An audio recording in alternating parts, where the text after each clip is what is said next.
Ya, salam jumpa pemirsa. Senang sekali saya Samsu bisa menemani Anda 1 jam ke depan dalam acara Setitik Pencerahan. Setitik Pencerahan kali ini kita akan berbincang-bincang tentang oncek-oncek tembung. Akhir-akhir ini banyak sekali tembung-tembung, kalimat-kalimat yang kadang-kadang multi tafsir, sehingga penafsiran-penafsiran dari berbagai kalangan itu banyak sekali tafsirnya, yang kadang-kadang juga membuat kesimpang siuran karena oncek-onceknya sebuah tembung. Untuk itu pada Setitik Pencerahan kali ini kita berbincang-bincang tentang oncek-oncek tembung dengan narasumber yang tidak asing lagi bagi kita, yaitu Girianto Hangendali. Sugeng rawuh Ki. Sugeng rawuh. Assalamualaikum. Waalaikumsalam warahmatullahi wabarakatuh. Juga Pak Didik. Sugeng rawuh. Ya, pemirsa, itu dua narasumber yang tidak asing bagi kita yang hari ini akan oncek-oncek tembung tentang peristiwa yang barangkali pemirsa juga sudah banyak yang mengetahui, mendengar, ataupun melihat. Tetapi sebelum kita berbincang-bincang, saya mengucapkan selamat tahun baru 2024. Semoga di tahun 2024 ini kita bisa meninggalkan hal-hal yang negatif dan mengembangkan hal-hal yang positif. Selanjutnya kita hening sejenak dengan satu tembang berikut. Ono kita rumaksa ing wengi teko ayu luputa ing lara luputa pilai kabeh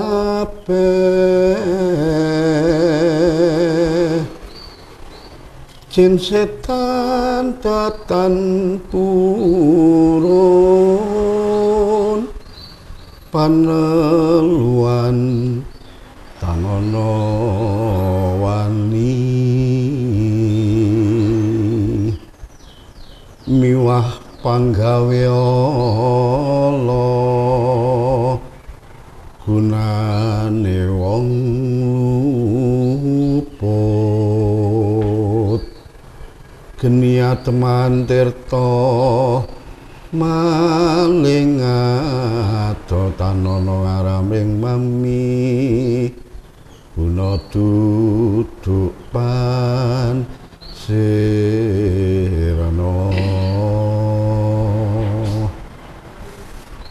Ya, pemirsa, kita awali bincang-bincang kita oncek-oncek tembung Girianto. Ya. Akhir-akhir ini banyak sekali kalimat-kalimat, ucapan-ucapan, statement-statement yang mungkin bisa dioncei atau malah menimbulkan tafsir-tafsir baru. Iya, setiap omongan itu kan pasti punya tafsir. Ya. Jadi kalau kita berbicara boso, tembung tadi itu, boso itu kan tidak sekedar yang diucapkan melalui lesan kita ini. Tapi boso itu kan juga melalui gerak-gerik kita. Tubuh, ya. Kalau tuh harus lesan tadi itu juga harus diperhatikan turun naiknya kata-kata itu. Iki guyon apa nesu ya? Nah, itu kan bisa dilihat dari turun naiknya kata-kata itu. Kalau kita berbicara babakan ukoro boso tadi itu, kalau sekarang itu debat lah ya. Debat lah ya. Jadi kita itu kalau memperhatikan debatnya, khususnya capres, cawapres, itu tampak sekali. Ya, karena apa? Karena itu kan ilmunya ilmu retorika. Ya, retorika itu bagaimana satu pesan yang akan disampaikan mempengaruhi orang yang mendengarkan, bahkan merubah cara berpikir orang yang mendengarkan sehingga ikut saya. Nah, kan cocok ini tuh capres-cawapres ini ya. Namanya kan kita kan orang yang di Dhamma TV itu kan orang yang asik memperhatikan mereka-mereka berdebat itu ya, sambil kita memberikan tafsir. Oh, kalau semacam itu maka begini. Yang paling penting Mas Samsu, kalau kita memperhatikan tentang tembung dalam perdebatan itu, yang pertama itu bahwa apa yang dia omongkan ya itu harus nyata sebenarnya. Ya. Jadi omongan itu jangan sampai tidak punya bukti-bukti yang bisa dipercaya. Ya. Contohnya sekarang apa tentang kemiskinan ya, itu dari intonasinya bisa dikatakan oh iku mau nganu apa Samudono iki lamis iki, bisa begitu. Ya, dilihat dari ekspresi dan kata-kata yang muncul dari lesan itu ya, dan sebagainya. Yang kedua, kalau kita berbicara tentang omongan tembung-tembung tadi, maka di dalam kita mengeluarkan kata-kata itu bagaimana keikutsertaan harmonis antara yang diomongkan dengan gerak-geriknya. Ya. Bisa loh orang itu berbicara ngalor tapi gerak-gerik tubuhnya ngidul. Kontradiktif. Ya. Dan yang ketiga itu harus mampu untuk mengetahui siapa ya yang akan tertimpa oleh omongan saya. Ya. Nah, untungnya Mas Samsu, di Indonesia itu orang yang mendengarkan debat itu tidak mau tahu. Ya, sing penting lucu. Nah, ini yang penting lucu. Ya, bukan isinya, bukan lucu isinya. Dan seru. Iya, lucu dan seru gitu loh. Bukan isinya. Kalau isinya itu paling-paling hanya 10% lah. Orang yang akhirnya kalau yang isi itu paling-paling kan musuh-musuhnya ya, kalau kita punya capres cawapres 3 itu kan musuh-musuh yang sedang berperang itu. Ya, yang meneliti sampai kedalaman. Yang 90% itu gurun delok kepengin delok wonge kaya ngapa ngomonge. Lucu apa ora? Hanya itu. Ya. Jadi kalau sekarang rame di desa nggak ada rame-rame itu. Ya, paling-paling dia hanya mengatakan, oh kayak lo jenenge Pak Muhaimin Iskandar, oh kayak lo jenenge Mas Gibran, oh kayak lo jenenge Pak Mahfud. Hanya itu. Ya. Perkorisi enggak tahu. Enggak pernah. Indonesia itu percaya kepada tokoh. Ya. Tidak pernah percaya dengan kenyataan. Ya. Yang penting tokohnya begitu, itu yang saya percaya. Sehingga Indonesia itu menjadi negara gawat apabila tokohnya tidak bisa dipercaya. Wis kadung 100% percaya ning Mas Samsu mblenjani, bahaya. Karena saya tidak pernah berpikir wong kae keluwen apa gak, tapi engko lek dicekel Mas Samsu beres kabeh. Kan begitu. Ya. Jadi 3 itu kalau kita mau mentafsirkan debat siapa saja itu menjadi penting. Ya. Karena ada kata-kata debat itu kan yang gampang untuk dipahami. Ya. Kemarin kan rame itu. Oh, ini enggak gampang dipahami nih. Ya. Enggak gampang dipahami. Nah, mestinya debat itu yang gampang dipahami. Ya. Karena yang tidak gampang dipahami itu diskusi yang serius, gitu loh. Kalau debat presiden wakil presiden itu kan itu kan debat guyon, dagelan gitu loh ya. Enggak usah serius-serius. Ya. Karena yang serius di lapangan, ya toh? Makanya ada istilah saya ya. Indonesia sekarang itu kan konsep omongan debat itu kan krungu temu melu krono sangu. Ya tak? Itu saja sekarang masih di situ. Asiknya di situ. Iya. Pak Didik, bagaimana once-once tembung ini? Iya, apa yang dikatakan Pak Prianto terakhir itu menarik. Iya kan? Sebetulnya debat itu kalah sama dengan komunikasi. Pasti kalah. Koi teko.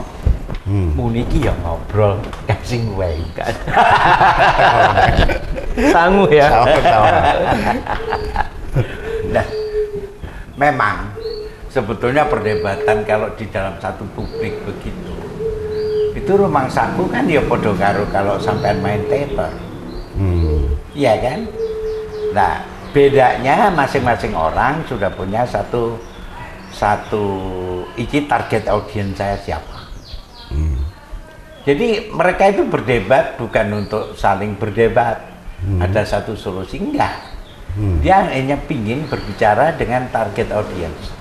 Apa yang sudah dipikirkan oleh masyarakat, apa yang sudah dipikirkan oleh banyak orang, ya toh, itu yang akan dibicarakan.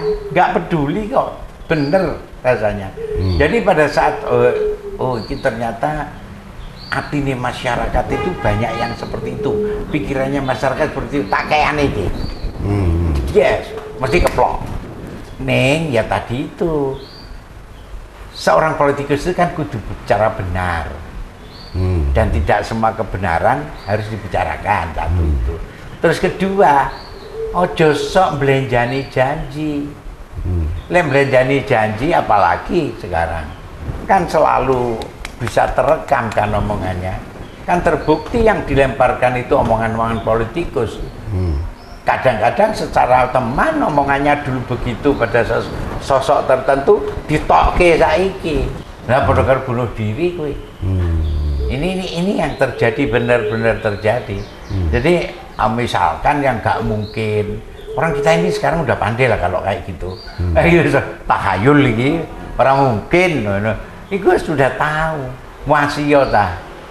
Tetapi saya kalau kata-kata yang barangkali yang indah gitu ya, kalau saya diamanai untuk ini, saya akan betul-betul perjuangkan, misalkan pengendalian saprodi, sarana produksi padi, ya toh, terus saya akan sembako, saya akan kendalikan.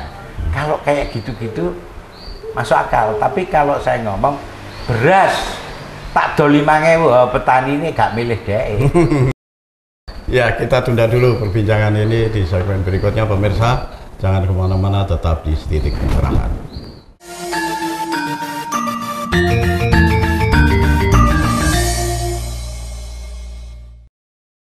Terima kasih pemirsa, Anda masih tetap di Titik Pencerahan. Kita lanjutkan bincang-bincang kita tentang oncek-oncek tembung. Ya, Kirianto, oncek-oncek tembung ini.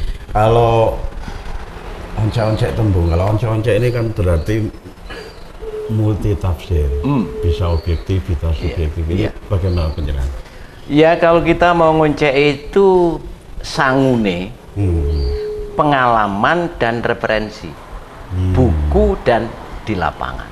Ya, karena apa? Karena Nusantara itu sebenarnya kehidupannya kan kehidupan lambang yang banyak, ya, simbol, ya, Garuda, Pancasila, ya, itu tidak akan pernah bisa berbunyi apabila kita tidak mampu untuk mentafsirkan makna dari itu, dan makna dari itu tidak akan pas apabila tidak punya pengalaman dan referensi. Contoh, kalau di Indonesia itu konsep gotong royong, ngawur kabeh. Ya, kenapa? Karena yang berbicara bisa jadi tidak punya pengalaman. Kenapa Bung Karno dulu sampai memunculkan konsep gotong royong yang itu sebagai manifestasi dari Pancasila. Tuhan ada, manusia ada, persatuan ada, musyawarah ada, adil ada. Itu namanya gotong royong. Kalau gitu apa ya? Nah, ini menjadi penting. Ya, silakan kalau kita berbicara tafsir itu kan sifatnya apa? Sifatnya etnosentris, tapi yang dibutuhkan itu benar, minimal dekat dengan kebenaran. Ya. Untuk saat ini, usaha itu kalau saya perhatikan para pejabat itu yang banyak perlu ditafsirkan itu Jokowi. Presiden kita itu kan misterius itu, ya. Orang ngomong A B ternyata, ngomong B C ternyata. Kenapa? Karena yang menilai Jokowi tidak pernah tahu siapa Jokowi, siapa orang Jawa, ya. Dia itu dari keluarga seperti apa, dan perjalanan hidup dia seperti apa. Ini dibaca semua ini. Setelah itu kita baca referensi Jawa. Contoh, orang mungkin tidak pernah perhatian. Jokowi itu, Pak Jokowi presiden itu pergi ketemu dengan Anwar Ibrahim, ya Anwar Ibrahim. Dia pakai pakaian namanya parang curigo, batiknya. Nggak main-main itu, nantang itu Jokowi, ya. Aku ini orang hebat. Ya, kalau curigo itu sudah dilepas dari sarungnya, itu kan berarti kan menunjukkan kehebatan. Aku wong hebat, rek. Padahal ini kepala negara ketemu kepala negara loh ya. Jokowi sebagai orang yang diam, tapi berbicara berkobar-kobar bajunya. Nah inilah kalau kita, ini kan bahasa, ini tembung sing diucapake presiden diwakili oleh gambar-gambar dalam motif-motif pakaian. Nah makanya kalau kita di Indonesia itu kan lucu, Mas Abdul. Kalau saya pribadi dalam tafsir saya, kita sekarang itu bukan pilihan presiden, pilihan wakil presiden. Yang rame itu. Yang rame itu, gitu. Yang dipilih karena yang presiden ya wis kuwi. Ya, Pak Anies Baswedan ya kuwi. Masing-masing sudah tahu backgroundnya. Iya toh. Bapaknya Pak Anies Baswedan itu siapa, datang dari mana, dulu di Indonesia bekerjanya apa, jelas. Pak Prabowo juga sama. Pak Prabowo itu jenderal, letnan jenderal yang sejarah liku-liku hidupnya seperti ini. Bapaknya Pak Sumitro itu begini, di zaman Orba dan sebagainya seperti ini. Referensi sudah jelas. Sama dengan yang Ganjar Pranowo dulu itu seperti apa masa kecilnya, hidup di desa seperti apa, rumahnya seperti apa, ya, bapaknya siapa, ya, kerjanya di mana. Ini semua orang sudah tahu, sehingga wis gak perlu iki podo iki wong telu saja iki. Ya toh? Nah, saiki sing digoleki iku wakile. Sing jenenge siapa? Nomor 1 ini? Muhaimin, Gibran, Mahfud. Sekarang orang itu intinya di sini. Ya. Makanya kan ada kata-kata, oh Pak Anies itu diselamatkan, katakanlah tepatlah dengan Pak Muhaimin. Apa artinya? Artinya Pak Muhaimin itu kuat. Oh Pak Prabowo tepat dengan Mas Gibran. Apa artinya? Mas Gibran kuat. Apa Pak Ganjar dengan Pak Mahfud? Berarti Pak Mahfud kuat. Ya, dulu kan kita pernah berbicara itu ya, seperti itu. Nah, sekarang kita melihat wakil-wakil ini, tembung yang dikeluarkan oleh wakil-wakil ini. Ya, kalau saya melihat tiga-tiganya itu kan orang yang tidak siap, tidak siap untuk berdebat, bukan tidak siap untuk menjadi wakil presiden, tidak siap untuk berdebat. Debat itu perlu persiapan kok. Perlu lemes, ya, perlu latihan. Makanya setiap mata pelajaran semacam itu pasti diakhiri dengan latihan dan doa. Itu artinya apa? Pada waktu di atas pentas, iku wis lemes ngomongnya, wis ora kaku. Ya kan kaku kabeh, ya. Ya moga-moga nanti untuk berikutnya menjadi ya lebih kaku ya, gitu. Karena masing-masing siap, ya. Di akhir-akhir perdebatan itu menyadari betul itu timnya, ya, timnya, ya, itu bagus sebenarnya. Tapi pada waktu sangat panjang ada di medan yang sama itu, ini menjadi apa? Menjadi kurang pas, kurang pas. Ya. Lihat nanti ke depan, bagus ya. Caimin ini kan cara berbicaranya memang orang yang suka senda gurau, ya. Ya, itu sudah biasa di kalangan beliau itu. Tapi ingat, kita berhadapan dengan bangsa loh. Ya. Maka diambillah jalan tengah seperti apa. Gibran juga begitu. Sebagai anak muda, maka tidak boleh terlalu reaktif. Ya, reaktif. Karena yang mendengarkan itu bukan hanya muda, ya, yang sepuh-sepuh juga mendengarkan. Ya, sehingga kalau saya memberikan nilai ya sudahlah, katakanlah flat ini ya. Nah, untuk kedepannya seperti apa bahasa yang harus diatur, ya, intonasinya seperti apa, cara berpakaian seperti apa. Ini penting. Kemarin itu kalau itu didengarkan oleh saudara-saudara kita Madura, bisa-bisa satu Madura itu milik Pak Mahfud. Ya, karena pakaiannya karena dimunculkan ya semangat itu luar biasa. Nah, hebatnya itu hanya dimunculkan separuh, separuhnya untuk bangsa pakaiannya. Ini tafsir tembung ya, karena pakaian tadi adalah tembung. Pak Didik, kalau misalnya tafsir tembung ini itu apa sih sebenarnya kalau dari Jawa itu, kalau dari budaya Jawa itu penafsiran itu bagaimana Pak Didik? Sebetulnya tembung itu kalau di Jawa ya, setiap suku kata, ya, setiap suku kata itu punya makna. Dia kan punya sandangannya. Ada pepet, ada hulu, ada suku, ada taling tarung, ya kan? Terus ada itulah, pokoknya ayunya itu ada. Dan itu adalah simbol. Itu loh. Kalau pepet itu tegasnya andek-andek supaya wong tidak ini. Kalau nglegeno itu tegasnya iki kudu betul-betul jujur gitu. Tapi kalau sudah ada wulu, akeh wulune iki ada keinginan unine i. Kalau banyak talingnya pasti posesif kan, posesivitasnya itu kuat. Kalau taling tarung itu biasanya unine o toh ya. Itu rata-rata apapun yang unine o itu mesti jadi dredah. Itu kalau suku itu laku tindak, itu pakai suku unine u. Itu kira-kira seperti itu kalau tembung menurut Jawa. Jadi pemilihan tembung untuk dirakai sebagai ukara itu kudu hati-hati tenan kalau misalkan debatnya bahasa Jawa. Gitu lah. Iya kan? Tapi kalau misalnya memang bahasa Indonesia kan tetap paugeran seperti itu masih tetap dilakukan. Begini, kecuali ada paugeran itu kan ada strata. Di Jawa itu kan strata. Pada saat itu bahasa Jawa menarik sebetulnya. Gibran anak muda, nggak mungkin akan ngoko. Kalau ketemu Pak Prabowo ataupun sama Pak Ali, Pak sama Mahfud, ya pasti bosok. Iya kan?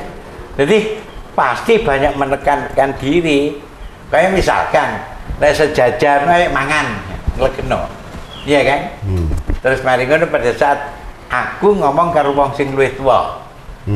Ayo nedo. Ada menahan diri. Tapi engko lewis padha dhuwure, padha ngajeni nih dahar, kan gitu kan ya. Ya, kira-kira seperti itulah. Orang-orang Jawa itu melakukan trapsi gila itu. Ya. Nanti di segmen berikutnya kita lanjutkan pemirsa. Jangan kemana-mana, tetap di Titik Pencerahan.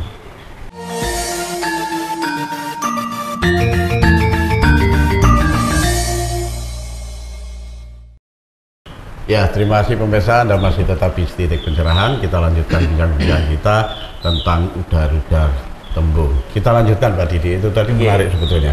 Ketika ucapan-ucapan tembung-tembung di Jawa itu harus seperti itu, ada aturan. Itu kalau ditunjukkan dalam, mestinya bisa ditunjukkan dalam bahasa tubuh atau bahasa ya. Bagaimana?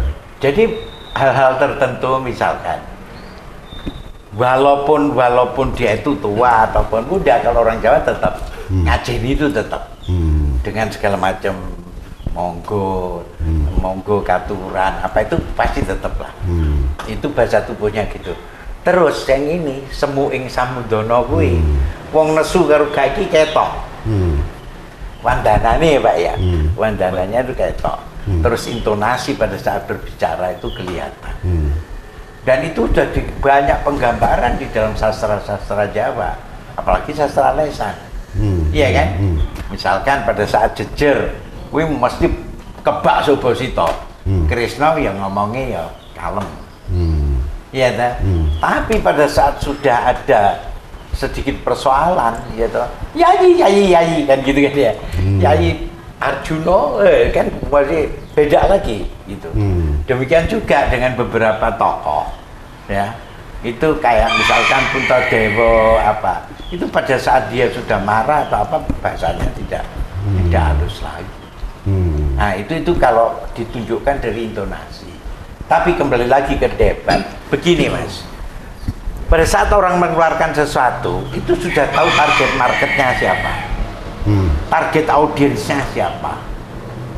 Ya, dia pada saat ngomong begini pasti disorai sama target audiens. Pasti ada apa ya, cheers gitu kan ya.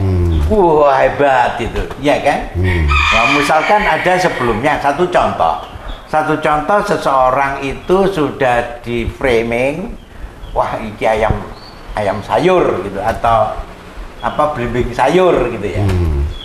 Begitu berbicara mengenai taktikal, karena dia seorang birokrat, ngomongnya kan malih bener karena dia sudah ngelakoni gitu ya, sudah ngelakoni. Begitu ngomong, wah ditepuki tangan. Lah inilah yang menjadi influencer bagi orang yang belum percaya, gitu loh. Jadi kalau penjenengan tadi Pak Rianto sudah ngendika bahwa iki kok kayak gini, ya, iki kok kayak gini, kudu ditoto, ya. Kadang-kadang kita berbicara toleran sama intoleran, itu loh kan kemarin intolerannya sudah jelas, stigmanya pada kalangan tertentu itu. Sekarang ini intoleran apa enggak intoleran semua kalau begitu caranya? Dia ngomong nasionalis, kalau enggak nasionalis model aku ya enggak, berarti duduk nasionalis. Demikian juga dengan yang lain. Nah, ini bisa terlihat dari statement-statement yang ada. Itu kemudian presani baik statement-statementnya.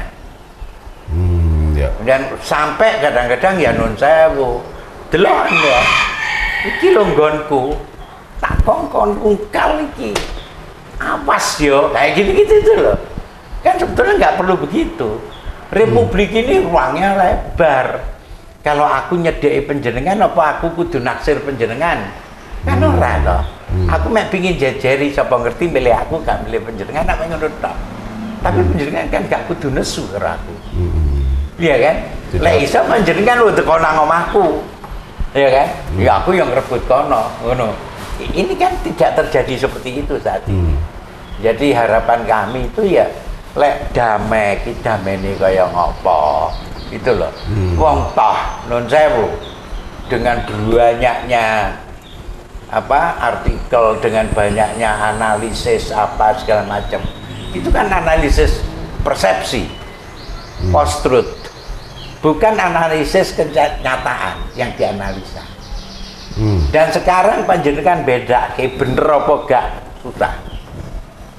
Setiap panjenengan melihat satu kerumunan orang, ya, satu kerumunan orang, ya, udah, wah ini kuat tak ngono dah.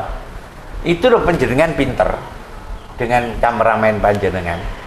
Jupu enai wong 10 di ngarepe TV rame. Ya kan? Itu yang dipakai patron itu loh kuat. Ini untuk mempengaruhi orang, ya, untuk mempengaruhi orang simbol. Jadi show of force bahwa oh aku pantas lek meliti. Aku duwe kanca akeh. Terpengaruh itu tadi. Sangat terpengaruh. Ini yang sangat-sangat simbol-simbol. Ojo dipikir enek banner, enek gendera, enek apa. Untuk nyeblos ora. Sampai ragu. Sampai cek gurung duwe pilihan. Tapi Pak Rianto, aku milih kiai. Terus aku yang ngono, aku milih kiai. Panjenengan pasti menjadi punya pilihan. Oh, lek aku milih kuwi mesti aku duwe kanca. Katut. Ya, inilah yang namanya simbol-simbol partai, simbol-simbol orang. Siapa pendukungnya? Iki engko lek kalah piye?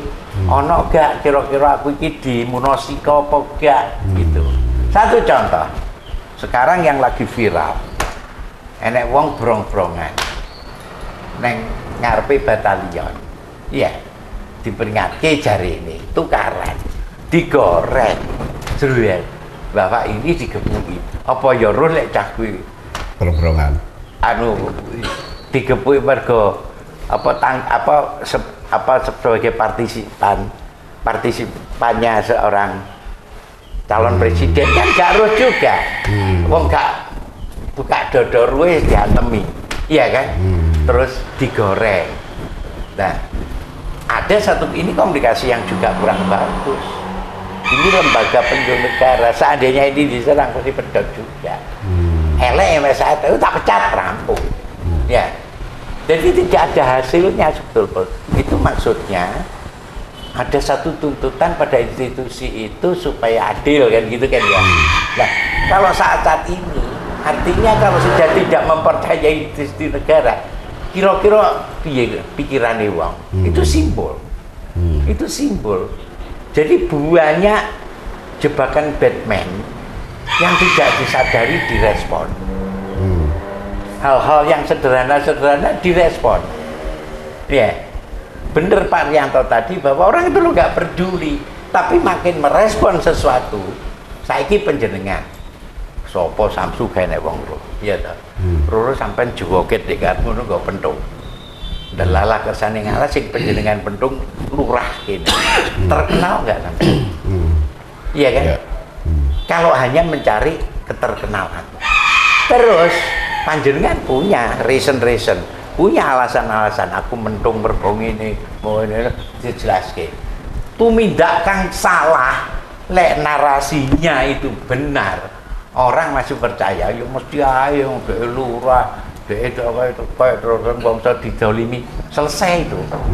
Jadi ya seperti itulah konsep-konsep tembung, konsep-konsep debat di masyarakat.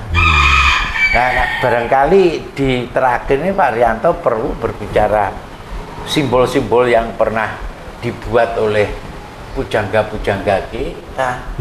Terus itu bisa diterjemahkan kekiniannya. Itu kan bagus sekali. Ya. Oke, gimana Rianto tembung ini? Ya sebenarnya berhubungan dengan tadi itu ada istilah yang tadi dibicarakan itu menghadapi audien itu istilah apa semantri semu bupati dupak bujang. Bagaimana saya keras untuk dupak ya apabila audiennya begini ya.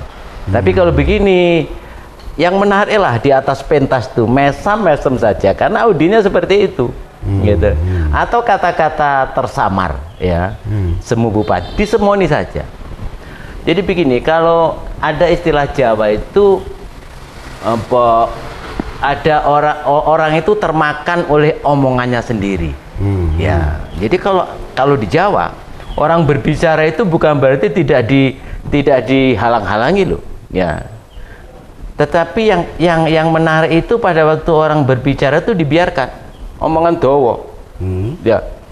Nanti kan di antara omongan yang panjang itu kan pasti ada nyimpang-nyimpangnya. Ini sebenarnya sebagai bekal pengambil kebijakan untuk nembak dia. Wong Jawa kuwi, lho kuwi dhisik ngomong ini lho. Kuwi ngomong ini lho, ya. Kalau di dalam buku apa seni berperang itu ada dari Cina ya. Ada Sun Tzu itu ya, itu. Jadi orang itu dibiarkan saja untuk menyerang kita. Gitu. Tapi kita siap-siap bahwa tenaga kita itu kita hirup sebanyak-banyaknya. Berikutnya kita sikat dia dengan tenaga dia. Ya, itu loh. Kan banyak semacam itu ya kalau di seni perang itu.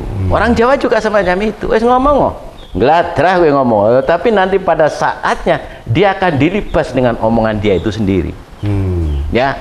Nah, saya melihat kemarin itu digunakan ini. Seni perang ini. Ya nak.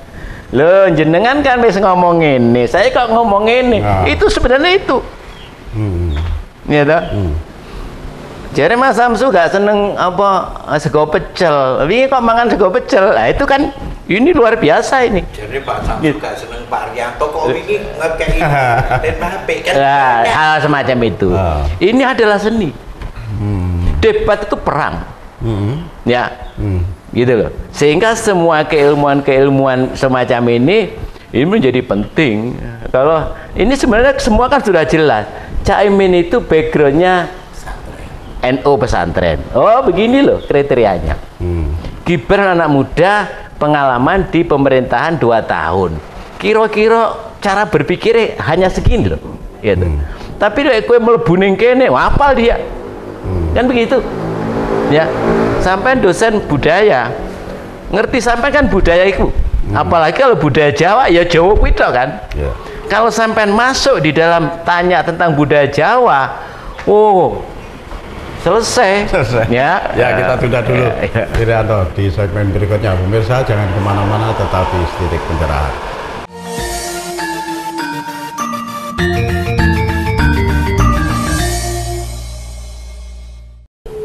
Ya, terima kasih pemirsa, Anda masih tetap di Titik Pencerahan. Kita lanjutkan bincang-bincang kita tentang oncek-oncek tembung. Ya kita lanjutkan dulu, Irianto itu tadi tertahan. Iya dah. Jika Prof Mahfud itu ya hebat. Ya katakan tiga-tiganya hebat. Tapi kan perspektif hebatnya kan masing-masing. Kalau kita perhatikan, Prof Mahfud itu kan orang yang bicaranya hati-hati. Kenapa? Kan orang hukum. Paham betul dia. Sampean kalau sampean dalam pemahaman saya, kalau bertanya tentang hukum selesai sudah. Kan begitu. Ya. Jadi orang 3 calon wakil presiden ini masing-masing berenang pada kolamnya sendiri-sendiri. Bagaimana caranya? Dengarkan saja. Dia mau berenang kemana ini? Selama di kolam sendiri biarkan saja. Pada waktu dia mau meloncat ke kolam orang, ini nanti makanannya ini. Ya. Jadi makanya ini debat pertama saya anggap flat, bagus ya. Bagus ya meskipun ada selisih apa tidak banyak lah ya. Saya memahami karena mereka tidak latihan katakan ya. Belum latihan ya. Dengan versi nilai budaya masing-masing. Tapi untuk ke depan kita lihat nanti. Ya kita nanti akan diskusi lagi begini. Bagaimana untuk melihat itu? Cara berpakaian, intonasi yang dibangun, kehati-hatiannya ya. Dari ketiga itu ada sing rodok nggak hati-hati aja nih. Ya tapi karena memang biasa seperti itu. Meskipun rambu-rambu tadi tidak begitu jauh dia lompati ya, sehingga pada waktu dia harus kembali lagi pada habitatnya dia bisa selamat. Karena apa? Karena 2 yang lainnya nggak tanggap tentang itu. Ya Pak Didik, dalam kehidupan sehari-hari penerapan debat seperti yang sudah kita bicarakan ini bagaimana Pak Didik akhirnya? Sebetulnya gini loh Mas, kalau saya itu kekuatan saya dikatakan di agama, saya kan berbicara agama. Apapun dari perspektif agama. Kalau saya kekuatan saya itu di visi, saya akan berbicara visi. Kalau saya kekuatan di taktikal, birokrasi. Satu contoh, pada saat saya itu track record saya itu nggak kuat, saya berbicara kami bangun ini dibalik runtuh, salah rampung, terjadi kan kemarin. Nah, caranya pada saat itu, kalau panjenengan ini terpojok dengan sesuatu, masuklah ke ruang kecil, di mana Anda yang paling bisa menguasai ruang. Kalau panjenengan nonton film 300, pernah nonton yang peperangan Iran sama 300 orang itu, dia masuk ke dalam gua, ditutup gua itu oleh bangkai-bangkai lawannya. Nah dia paling dapat ya sabolongan gua toh. Itu kan lek bahasa marketing itu Serses Le Crenyo. Sebetulnya Serses itu nama panglimanya, Crenyo itu bolongan gitu. Nah itu pada saat masuk begitu gebeteng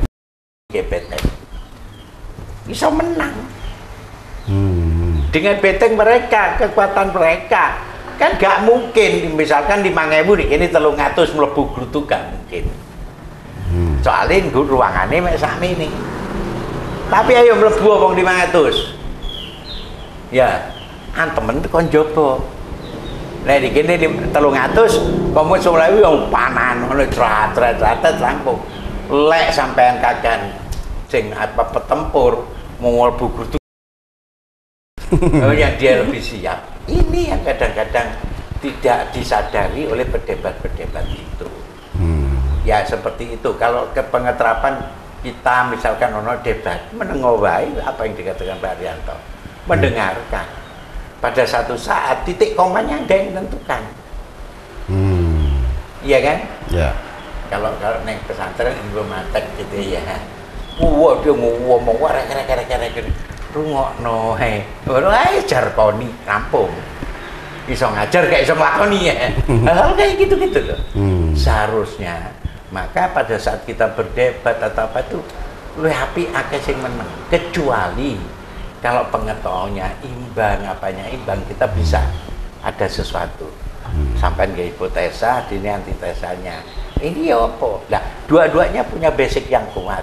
Itu baru. Ini kan tidak mencari solusi, mencari empati kan. Nah, pada saat orang mencari empati, menurut saya yang paling disukai orang itu apa? Kegembiraan. Ya. Kalau Anda menekan orang menjadi under fear di dalam suatu ketakutan, ya orang tidak tertarik. Anda misalkan aja ayo melawan, tidak tertarik.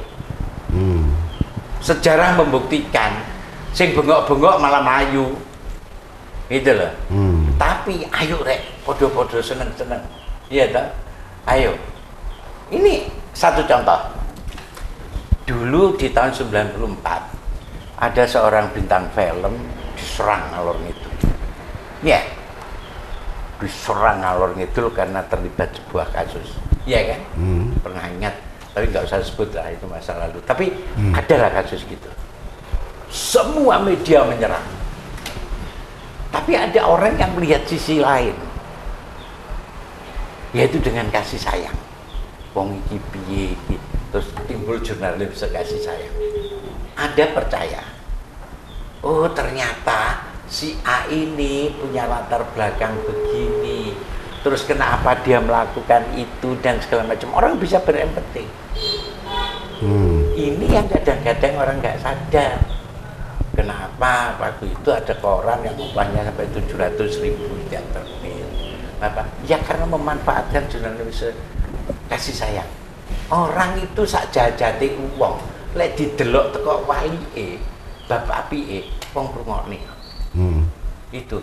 Ini barangkali cara-cara untuk menghadapi ini. Dilok-lokne ya wis, ditinggal ngene-ngene. Itu kaedah loh. Kalau dia pemarah tuh, loh, tak sikat kon. Ah, sempet kan kepancing jadi polemik. Yeah. Ini hal-hal yang ini itu bukan base tidak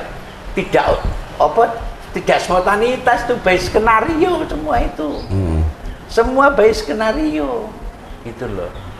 Ya, terakhir Kirianto, bagaimana pendapat penjenengan? Ya, kemarin Mas Jili tadi, sekarang semua calon sudah berjoget. Ya, sudah berjoget itu dia. Nah, tadi benar. Kalau dalam agama itu disebutkan kalau muncul untuk rahmat sawang pangeran mulo tampan kanti, mulo soko itu tampan kanti rasa senang. Benar tadi itu. Buatkan senang semua dulu. Disitulah rahmat akan turun. Nah, kita lihat nanti perdebatan berikutnya, siapa yang bisa membuat rakyat menjadi senang. Minimal untuk melihat sandiwara itu. Ya. Karena Mas Adu, kenapa sih orang itu di atas pentas itu kok kaku? Ketok dia. Padahal pinter. Itu karena memang dia tidak menyiapkan, dia tidak meyakinkan dirinya itu bisa, dan dia tidak latihan. Terakhir dia tidak berdoa. Kita ini ya kalau menghadapi yang besar-besar begitu, doanya sederhana. Doanya itu semua permasalahan dilimpahkan pada Tuhan. Enak wis. Kita ya. Robiat kini mutkola sekinu ahrimu wajah alimiladun ka sultanan asil. Kayak nih Gusti Allah kata. Ini harus timnya itu harus semacam itu. Sehingga pada waktu maju perang kalah kersaning pangeran, menang kersaning pangeran. Karena apa Mas?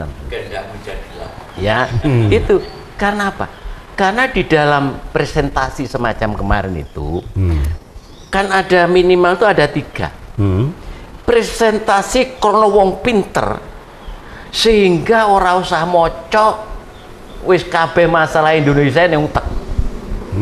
Kowe ngomong apa wis enek rumusine gini. Sing nomor loro wong menengah. Kudu duwe poin-poin. Engko lek kae takon iki poine iki, poine iki, poine iki. Harus semacam itu. Ya. Sing paling elek lek maca. Ya ta? Karena kehati-hatiannya, karena dia tidak tahu permasalahan Indonesia, ya. Ditambah lagi apa bukan orator, katakan begitu ya. Itu memang berbahaya. Tapi kalau saya lihat kemarin itu tiga-tiganya variasi lah ya. Ono sing memang pinter ya, sudah ada di otaknya, ada yang bisa menghafal dengan poin-poin, dan ada yang membaca. Ya saya kira bagus ya. Ya. Bagus. Ya, rupanya juga sudah berakhir ini waktunya. Irianto, Pak Didik, matur nuwun rawuhipun. Mudah-mudahan kita di episode mendatang bisa memberikan satu pencerahan lagi. Pemirsa, demikian setitik pencerahan malam ini. Mudah-mudahan kita bisa bertemu lagi di episode berikutnya. Sampai jumpa.